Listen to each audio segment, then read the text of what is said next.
제가 다시 한번 우리 하나님께서 오늘 우리에게 주시는 말씀 읽도록 하겠습니다. 너희는 강하고 담대하라. 두려워하지 말라. 그들 앞에서 떨지 말라.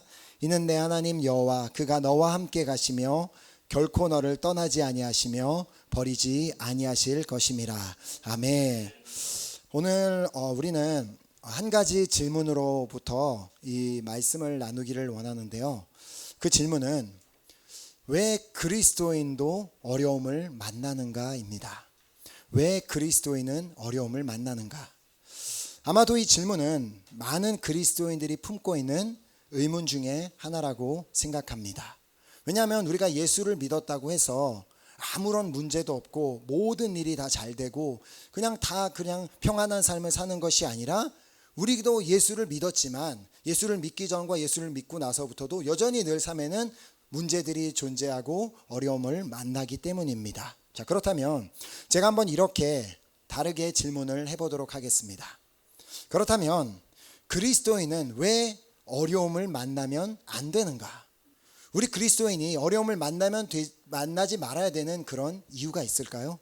자, 그리스도인의 삶에는 반드시 아무런 문제도 없고 하는 일마다 다 잘 되어야지만 그것이 진짜 그리스도인의 삶이라고 할 수 있겠냐는 것입니다. 자, 우리가 오해하지 말아야 하는 것은 그리스도인의 삶이란 아무런 문제가 없는 삶이 아니라 그리스도인의 삶은 주님과 동행하는 삶일 뿐입니다. 자, 내 삶에 문제가 있던 없던, 내 삶에 문제가 크던 적던 우리 주님이 나와 함께 하신다는 사실은 단 한 번도 변한 적이 없습니다. 자, 하지만 문제는 우리가 도무지 그 사실이 온전히 믿어지지 않는 순간이 있다는 것입니다. 아니, 주님이 나와 함께 하신다면 어떻게 보면은 우크라이나 땅에 있는 예수님 믿는 사람들이 그런 생각을 할 수도 있을지 몰라요. 주님이 나와 함께 하신다면 어떻게 우리나라에 이런 일이 일어날 수 있는 것인가? 주님이 우리와 함께 하신다면 어떻게 코로나라는 그 팬데믹 사태로 인해 수많은 사람들이 목숨을 잃고 나도 어려움을 만날 수 있는가라는 그런 의문이 생기는 순간이 있다는 것이죠. 자, 성경은 그런 수많은 의문을 품었던 한 백성을 소개하고 있는데요.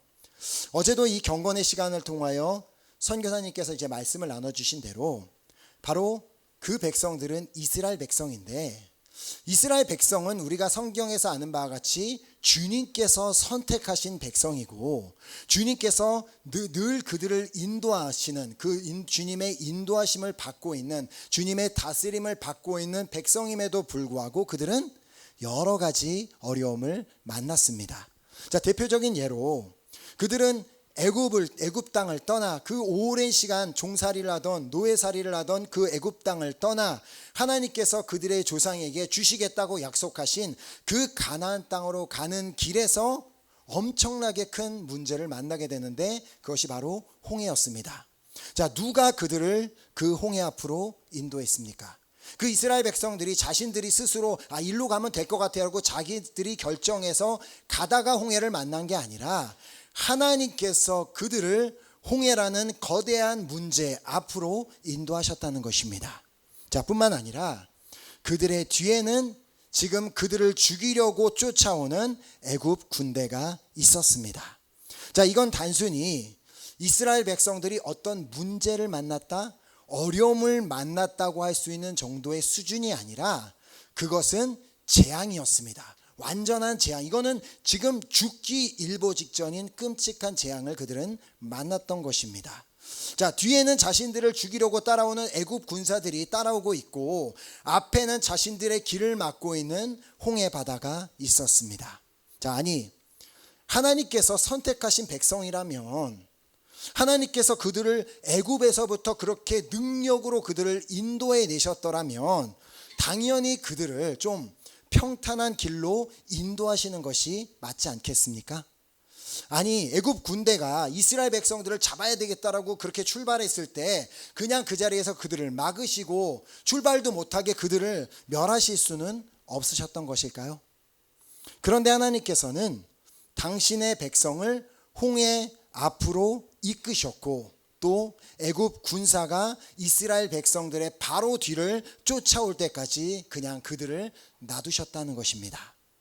누구라도 이 상황에 놓여 있었다면 이스라엘 백성들이 했던 이 말을 충분히 이해할 수 있을 것입니다. 출애굽기 14장 11절 보면 그들이 또 모세에게 이르되 애굽에 매장지가 없어서 당신이 우리를 이끌어내어 이 광야에서 죽게 하느냐? 어찌하여 당신이 우리를 애굽에서 이끌어내어 우리에게 이같이 하느냐? 우리는 이 성경으로 이 장면을 볼 때마다 이 이스라엘 백성들을 이 믿음 없는 사람들이라고 그렇게 판단을 합니다. 그러나 우리가 한번 그들의 자리에 있었다고 생각해 본다면 그 홍해 바다 앞에 애굽 군사들이 쫓아오고 있는 그 상황 앞에 있었다고 한다면 우리도 똑같은 말을 했을 것이고 오늘이 죽는 날이구나라고 그렇게 생각할 수밖에 없었을 것입니다. 아니 도대체 왜 하나님께서는 당신이 선택하신 이스라엘 백성, 다른 사람들도 아니고 하나님께서 선택하신다는 그 이스라엘 백성에게 이런 고난을 허락하신 것일까요? 사실 하나님께서는 그 고난을 허락하신 이유를 이미 모세에게 다 말씀을 해놓으신 상황이었습니다. 하나님께서는 모세에게 이스라엘 백성들로 하여금 홍해 앞에 장막을 치라고 명하시고는 이렇게 말씀하셨습니다. 출애굽기 14장 4절에 보면 내가 바로의 마음을 완악하게 한즉 바로가 그들의 뒤를 따르리니 내가 그와 그의 온 군대로 말미암아 영광을 얻어 애굽 사람들이 나를 여호와인 줄 알게 하리라. 자, 그 일이 일어난 이유가 뭐라고요? 하나님께서 그렇게 하셨다는 것입니다. 자, 그 상황에 놓여져 있던 이스라엘 백성들의 입장에서는 도무지 왜 우리를 굳이 이 애굽 땅에서 이끌어내서 우리를 여기서 죽게 하시느냐라고 이해가 되지 않았지만 그러나 그곳에는 다 하나님의 뜻과 계획이 있었습니다. 자, 하나님께서 그 바로의 마음을 완악하게 하셔서 그 이스라엘 백성들을 뒤쫓게 하신 이유가 뭐라고 말씀하고 있어요? 내가 그와 그의 온 군대로 말미암아 영광을 얻어 애굽 사람들이 나를 여호와인 줄 알게 하리라. 자, 우리도 분명한 하나님의 자녀이지만 우리의 삶에도 어려움을 만나게 되는 그 이유가 뭐라고 말씀하세요? 우리를 미워하시고 우리를 잊어버리셔서가 아니라 우리의 삶에 어려움을 만나게 허락하시는 이유는 그 어려움을 통해서 그 주님이 영광을 얻으시고 또 주변 사람들이 내가 믿는 하나님이 진짜 하나님임을 알게 하시기 위함이라고 말씀하고 있습니다. 자, 로마서 18장 18절 말씀을 보면 생각하건대 현재의 고난은 장차 우리에게 나타날 영광과 비교할 수 없도다라고 말씀하고 있습니다. 자, 이스라엘 백성들이 그 홍해라는 거대한 문제를 만났기 때문에 그 바다를 가르시는 하나님의 능력을 체험할 수 있었습니다. 자, 또한 그들이 홍해 앞에 있었기 때문에 또 그들을 쫓아오고 있는 애굽 군대가 있었기 때문에 바로 그 바다로 애굽 군사들을 멸하시는 하나님의 능력을 체험할 수 있었습니다. 자, 그렇게 그들이 그 자리에서 놀라운 하나님의 영광을 보았다고 해서 그들의 인생의 고난이 끝난 것은 아니었습니다. 자, 애굽 땅에서 노예로 살던 그들의 그 기나긴 시간의 고난이 끝나는가 싶더니 이제는 광야에서의 고난이 그들을 기다리고 있었습니다. 물론 하나님께서는 그곳에서 때에 따라 먹을 것도 주시고 마실 것도 주시고 야생 동물들로부터 보호해 주시고 낮에는 구름 기둥 밤에는 불 기둥으로 그들을 쉼없이 인도하셨습니다. 자, 그러나 그곳이 광야라는 사실은 변함이 없었습니다. 자, 광야의 생활은 결코 편하지 않습니다.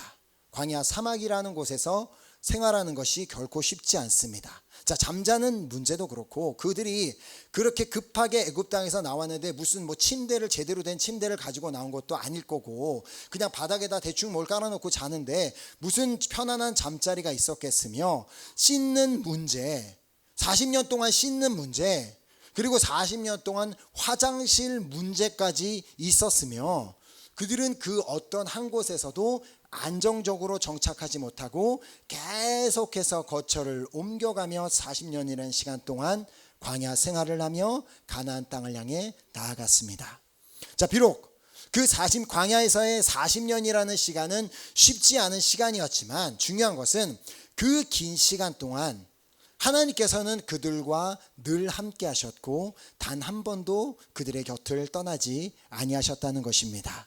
자, 그러나 그 40년이라는 그 광야 동안 정말 그 하나님의 함께 하심을 느끼는 시간을 다 마쳤다 할지라도 이제는 그들에게 평안한 삶을 기다리고 있었던 것은 아니었습니다. 다 아시는 바와 같이 이제 그들은 하나님께서 그들에게 그들의 선조에게 아브라함과 이삭에게 그 주시겠다고 약속한 그 가나안 땅에 들어가야만 했는데 문제는 그 땅에는 이미 그곳에 살고 있는 7 족속이 있었다는 것입니다. 가나안 땅은 그냥 하나님께서 우리에게 주셨으니까 우리가 그냥 들어가서 마음대로 아무데나 자리를 잡고 살아도 되는 그런 땅이 아니라 그곳에는 이미 7 족속이 살고 있었기 때문에 그들과 싸워 그 땅을 차지해야만 하는 땅이 바로 하나님의 약속의 땅 가나안 땅이었습니다. 자, 이제 그 일을 앞둔 이스라엘 백성들을 향하여 하나님께서 주신 말씀이 바로 오늘 본문 말씀입니다. 자, 본문 말씀을 다시 보면 너희는 강하고 담대하라. 두려워하지 말라. 그들 앞에서 떨지 말라. 이는 내 하나님 여호와 그가 너와 함께 가시며 결코 너를 떠나지 아니하시며 버리지 아니하실 것임이라. 자, 하나님께서 이렇게 지금 이스라엘 백성들에게 말씀하셨을 때에는 지금 이 가나안 땅을 점령하는 일이 절대 만만하지 않은 일임을 말씀하신 것입니다. 자, 하나님께서 그들에게 먼저 강하고 담대하라고 이 말씀을 하셨는데 이 담대하라는 말을 이제 불어로는 용기를 내라라고 이제 번역을 했는데 만약에 그 가나안 땅을 점령하는 일이 쉬운 일이었다면 하나님께서 결코 그들을 향하여 강하고 용기를 내라라고 말씀하실 이유가 없었을 것입니다. 자, 그만큼 그 가나안 땅을 정복하는 일에는 상당한 용기가 필요했음을 의미합니다. 자, 또한 그들을 향해 두려워하지 말라고 말씀하셨다면 그 뜻은 그들이 앞으로 충분히 두려워할 만한 상황을 만나게 될 것을 암시해 주신 것입니다. 자, 가나안 땅을 점령하는 일이 그냥 너무나 쉬운 일이었다면 이스라엘 백성들이 두려워할 일이 없었기 때문입니다. 자, 또한 그들 앞에서 떨지 말라. 누구예요? 그 땅에 살고 있는 사람들 앞에서 떨지 말라고 말씀하셨다면 지금 가나안 땅에 살고 있는 7 족속의 그 사람들은 상대하기가 매우 어렵고 무서운 상대였음을 의미합니다. 자, 이미 12명의 정탐꾼들이 가나안 땅을 다 정탐을 하고 난 뒤 돌아온 그 중에 10명의 사람들이 다음과 같이 보고한 것을 알고 계실 것입니다. 민수기 13장 32, 33절에 이스라엘 자손 앞에서 그 정탐한 땅을 악평하여 이르되 우리가 두루 다니며 정탐한 땅은 그 거주민을 삼키는 땅이요 거기서 본 모든 백성은 신장이 장대한 자들이며 거기서 네피림 후손인 아낙 자손의 거인들을 보았나니 우리는 스스로 보기에도 메뚜기 같으니 그들이 보기에도 그와 같았을 것이라. 자, 이때 그 땅을 정탐하기 위해 보냄을 받은 12명 중에 여호수아도 있었습니다. 자, 이 말은 여호수아는 그때 보았던 그 사람들의 모습을 기억하고 있었을 것이라는 말입니다. 자, 물론 그는 다른 정탐꾼들이 그 땅에 대해서 악평을 할 때 갈렙과 함께 믿음으로 다음과 같이 선포했음을 아실 것입니다. 민수기 14장 9절을 보면 그 땅 백성들을 두려워하지 말라. 그들은 우리의 먹이라. 그들의 보호자는 그들에게서 떠났고 여호와는 우리와 함께 하시느니라. 그들을 두려워하지 말라. 자, 그러나 이때로부터 이 믿음의 선포를 하고 나서부터 40년이 흐른 시점에 여호수아는 다시 그 땅을 향해 나아가야 했습니다. 자, 그렇다고 그 사이에 여호수아의 믿음이 약해졌다거나 작아진 것은 아니었지만 그때와 지금의 상황이 달라진 것이 있다면 그 당시에는 모세라는 지도자가 이스라엘 백성들을 이끌고 있었지만 지금 이 말씀을 받고 있는 당시에는 이제는 여호수아가 그 이스라엘 백성들을 이끌고 가나안 땅을 점령하러 가야만 했다는 것입니다. 자, 그래서 본문 다음 절을 보면 신명기 31장 7절에 모세가 여호수아를 불러 온 이스라엘의 목전에서 그에게 이르되 너는 강하고 담대하라. 너는 이 백성을 거느리고 여호와께서 그들의 조상에게 주리라고 맹세하신 땅에 들어가서 그들에게 그 땅을 차지하게 하라 라고 이렇게 모세가 여호수아에게 말한 것을 보게 됩니다. 자, 여호수아가 그 순간에 강하고 담대해야만 했던 이유가 뭡니까? 앞으로 이 가나안 땅에 들어갔을 때 그 가나안 땅을 점령하기 위해 들어가야 되는데 앞으로 그들의 삶에 어떤 일이 일어나게 될지 전혀 알 수 없었기 때문입니다. 자, 앞으로 그들이 어떤 어려움을 만나게 될지 또 어떤 일들이 그들에게 일어나게 될지 그는 전혀 알 수가 없었습니다. 자, 우리도 이와 마찬가지로 정말 한치 앞도 알 수 없는 그런 인생을 우리 모두가 살고 있습니다. 그 누가 우리의 삶에 한 시간 뒤에 일어날 일에 대해서 알 수가 있으며 내일 일어날 일에 대해서 우리가 알 수가 있겠습니까? 자, 내 삶에 앞으로 어떤 일들이 일어나게 될지, 내가 살면서 또 어떤 어려움들을 만나게 될지 아는 사람은 우리 중에 아무도 없습니다. 자, 바로 그런 인생을 사는 우리에게 우리 하나님께서 오늘 본문을 통해 우리 한 사람 한 사람에게 말씀하고 계십니다. 자, 신명기 31장 6절에 너희는 강하고 담대하라. 두려워하지 말라. 그들 앞에서 떨지 말라. 이는 내 하나님 여호와 그가 너와 함께 가시며 결코 너를 떠나지 아니하시며 버리지 아니하실 것임이라. 아멘.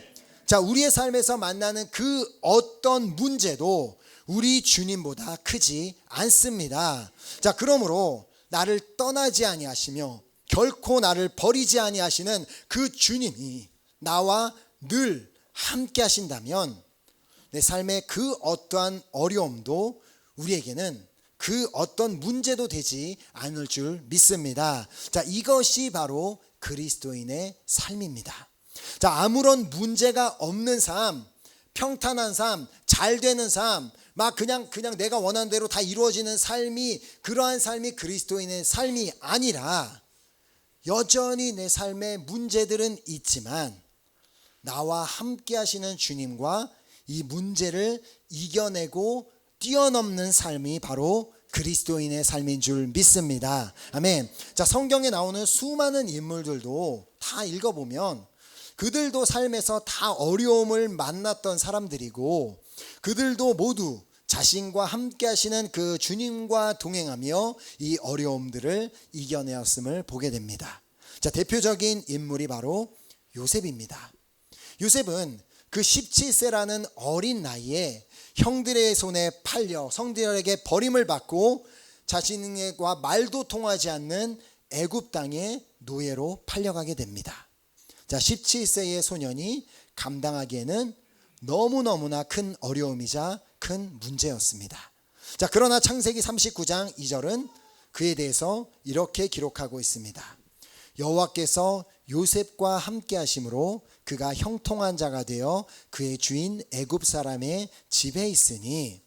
자, 그가 그렇게 노예로 끌려간 애굽 땅에서 그가 어떻게 형통한 자가 되었다라고 말씀하고 있어요? 바로 여호와께서 요셉과 함께 하심으로 그가 형통한 자가 되었다고 말씀하고 있습니다. 자, 우리 그리스도인에게 형통이란 조금 전에도 말씀드린 것처럼 어떤 그리스도인의 삶, 형통 이런 것이 그냥 하는 일마다 다 잘 되는 것이, 그런 것이 우리 그리스도인의 형통이 아니라 내 삶에 좀 문제가 있어도 나와 함께 하시는 그 주님으로 인해 그 어떤 상황 가운데서도 평안과 기쁨을 누리는 것, 그것이 우리 그리스도인의 형통임을 믿습니다. 아멘. 자, 비록 그는 그 땅에서 자신이 너무나 보고 싶은 그 가족과 떨어져서 살아야 했고, 그리고 노예의 삶을 살아야만 했지만 그 누구보다 요셉을 사랑하시는 주님이 그와 함께 했기에 그는 그 땅에서도 형통할 수 있었던 것입니다. 자, 우리와 함께 하시는 주님은 우리 눈에 보이지 않습니다. 자, 그렇기에 주님이 나와 함께 하신다는 사실을 우리는 믿어야만 합니다. 왜냐하면 우리에게 보이는 사실이 아니기 때문에 주님이 나와 함께 하시지 그러면서 우리가 반드시 믿어야 한다는 것입니다. 자, 요셉은 그 말도 안 되는 상황, 어느 날 갑자기 내가 그냥 형들의 손에 팔려서 노예가 된 그 말도 안 되는 상황에 하나님이 자신과 함께 하신다는 그 사실을 믿었기에 그는 그 땅에서도 형통한 자가 되었던 것입니다. 자, 비록 그는 여전히 고난 가운데 있었지만 그는 하나님이 자신과 함께 하신다는 사실을 믿었기에 그는 그 상황에도 정말 다른 사람과는 다른 그런 평안함이 있었음을 그의 주인 보디발도 보았다고 다음 3절이 기록하고 있습니다. 창세기 39장 3절에 보면 그의 주인이 여호와께서 그와 함께 하심을 보며 또 여호와께서 그의 범사에 형통하게 하심을 보았더라. 자, 이 말씀을 보면 보디발이 봤습니다. 보디발은 여호와께서 그 요셉의 범사에 형통하게 하심을, 하나님께서 그의 범사에 형통하게 하심을 보았다고 하는데 과연 그렇다면 보디발이 본 것이 무엇일까요?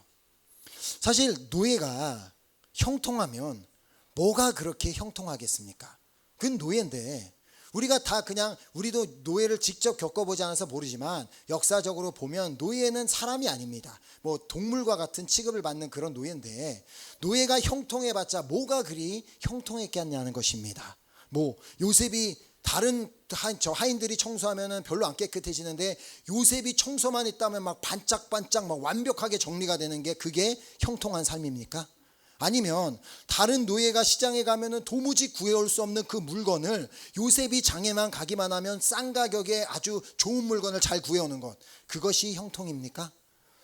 도대체 뭐가 노예로서 형통한 것일까요? 자, 이 말씀을 보면 그는 그의 범사에 여호와께서 그의 범사에 형통하게 하심을 보았다고 말하기 이전에 보디발은 여호와께서 요셉과 함께 하심을 보았다라고 먼저 말하고 있습니다. 자, 어떻게 보이지 않는 하나님이 보디발의 눈에 보였을까요? 자, 그 말은 하나님이 보인 것이 아니라 노예로 팔려온 요셉이 하나님과 함께하고 있음이 보였다는 것입니다. 요셉의 삶을 통하여, 요셉의 모습을 통하여, 요셉의 얼굴을 통하여 하나님을 보았다는 말입니다. 자, 자신이 지금까지 수많은 노예들을 다스리고 봐왔지만 요셉과 같은 노예를 본 것은 처음일 것입니다. 분명 지금까지 자신이 봐온 노예들의 얼굴을 보면 막 억지로 끌려와서 그들의 얼굴과 눈빛에는 억울함과 분노, 슬픔, 괴로움들만 있었는데 이 여호와 하나님을 믿는다는 이 소년은, 그 소년의 얼굴에서는 도무지 그런 것들이 보이지 않았던 것입니다. 그래서 이놈은 뭐지? 얘는 뭐가 다른데라는 그런 생각. 그래서 그의 얼굴을 볼 때마다 쟤는 분명히 노예인데, 아무런 꿈과 희망도 없는 노예인데 그의 얼굴에는 기쁨과 평안이 있었기에 보디발은 그의 모습을 보며 저 친구가 믿는다는 하나님은 정말 살아계시며 저 친구와 함께하고 계시는가 보다 라는 그 사실을 보디발이 보았고 깨닫게 되었던 것입니다. 자, 그렇다면 과연 오늘 나의 얼굴을 통해 내 주변 사람들은 하나님의 살아계심을 발견하고 있다고 생각하십니까? 제가 옆에 있는 분의 얼굴을 보라고 하지 않겠습니다. 괜히 막 마음이 힘들어질 수 있으니까. 내 주변의 사람들은 나를 보며 저 친구가 믿는 하나님은 정말 살아계신가 봐 라고 그렇게 느껴지게 하십니까? 아니면 저 친구가 믿는 하나님은 살아계신 분은 아닌 것 같아, 아무리 봐도 그냥 저 하나님은 죽은 하나님 같아 라고 그렇게 느껴지는 그런 삶을 살고 계십니까? 자, 요셉의 형통은 어떤 삶의 모든 것들이 잘 되는 형통이 아니라 영적인 형통이었습니다. 지금 자신이 처한 그 상황 가운데서도 노예의 삶이지만 하나님은 여전히 나와 함께 하신다는 그 믿음, 내가 노예일 때도 나와 함께 하시고, 내가 아버지의 아들로서 집에 있을 때도 나와 함께 하시고, 내가 어디 있든지 나와 함께 하신다는 그 믿음으로 인해 그는 영적으로 형통할 수 있었습니다. 자, 다른 말로 그는 그 상황 가운데서도 여전히 평안하였고 여전히 기뻐할 수 있었다는 것입니다.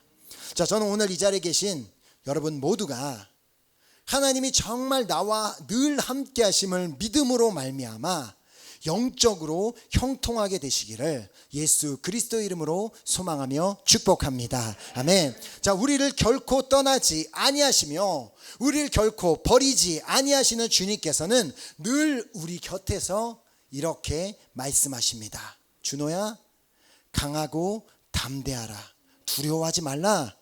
너의 문제 앞에서 떨지 말라. 아멘. 자, 삶에서 만나는 수많은 어려움 앞에서 제발 그 어려움을 바라보지 마시고, 그 문제를 바라보지 마시고, 그 문제에서 시선을 돌려 늘 나와 함께 하시는 전능하시고 전지하시고 창조자이시며 구원자이신 그 주님을 바라보시기 바랍니다. 자, 수많은 어려움을 겪은 그 다윗의 고백을 우리가 기억했으면 좋겠습니다. 시편 23편 4절에 내가 사망의 음침한 골짜기로 다닐지라도 해를 두려워하지 않을 것은 주께서 나와 함께 하심이라. 주의 지팡이와 막대기가 나를 안위하시나이다. 자, 다윗은 정말 그의 삶 가운데 사망의 음침한 골짜기로 부를 만한 그런 힘든 순간들을 보내었지만, 그러나 그가 해를 두려워하지 않았던 이유는 그 상황 가운데서도 주님은 여전히 자신과 함께 하심을 믿었기 때문이었습니다. 자, 우리가 믿던 안 믿던 우리 주님은 우리와 늘 함께 하시는 분이십니다. 자, 그러나 이 믿는 자와 믿지 않는 자의 차이가 있다면, 믿는 자는 자신과 늘 함께 하시는 그 주님으로 말미암아 자신이 삶에서 만나는 모든 문제를 자기가 어떻게 하는 게 아니라 주님의 손에 다 맡기고, 어떠한 상황에서도 이거는 주님께 있는 문제니까 나는 그냥 평안하고 기쁨을 누리는 그런 역사가 일어나게 되지만, 믿지 않는다면 자신이 만난 문제 앞에서 어떻게 해야 되겠어요? 내 문제니까, 내 삶이니까, 내가 책임져야 되니까 늘 그것 때문에 스트레스 받고 걱정하고 두려워하기만 하게 될 것입니다. 자, 마지막으로 몇 년 전에 이 프랑스의 도로교통공단에서 죄송합니다. 제가 한국말이 좀 짧아서 잘 읽지 못하는데, 길거리에 붙여놓았던 한 가지 사진을 이제 보여드리려고 합니다. 자, 이 사진은 Sur la route nous sommes tous fragiles 이란 말은 도로 위에서 우리는 모두 다 깨지기 쉬운 존재입니다. 자, 그러니까 운전하는 분들에게 이제 상기를 시켜주는 거죠. 잘난 척하고 운전하지 말고 조심해라, 이제 그 말인데, 저는 이것을 보면서 아, 맞다. 우리도 뭐 마치 우리가 뭐 정말 대단한 것처럼 막 뭐 괜찮은 것처럼 살고 있지만, 우리도 이 그냥 생계란처럼 언제든 쉽게 깨질 수 있는 그런 존재들입니다. 자, 그래서 우리가 가는 인생길에는 늘 두려움이 함께하고 걱정과 불안함이 따르는 것입니다. 내 삶이 언제 깨질지 모르기 때문에 그게 무서운 거예요. 그게 두려운 거죠. 이것이 바로 주님이 늘 우리와 함께 하시는 이유입니다.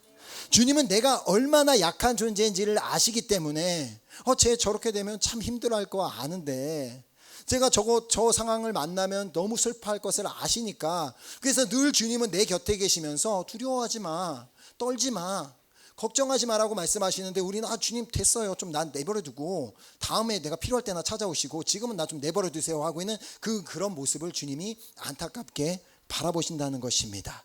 자, 한치 앞에서 어떤 일이 일어날지도 모르는 그런 내 인생을 내가 책임져야 한다면 나의 미래는 불확실하겠지만, 오늘 이 신명기 31장 6절을 통해 나와 언제나 함께 하시는 주님이 나의 인생을 책임지고 계시고 있음을 믿는다면 우리의 인생은 완전히 달라지게 될 줄 믿습니다. 아멘. 자, 이번 EGL 85기 사랑의 불꽃은 나라는 한 사람을 위해서 준비하신 너무나 귀한 시간이고, 이번 시간을 통하여 나와 함께 하시는 그 하나님의 사랑, 나와 늘 함께 하시는 그 하나님의 사랑, 나를 절대 버리지 아니하시는 그 하나님의 사랑을 체험하는 놀라운 시간이 될 줄 믿습니다. 아멘. 자, 이제 결코 나를 떠나지 아니하시며 버리지 아니하시는 그 하나님이 나와 늘 함께 계심을 믿음으로 말미암아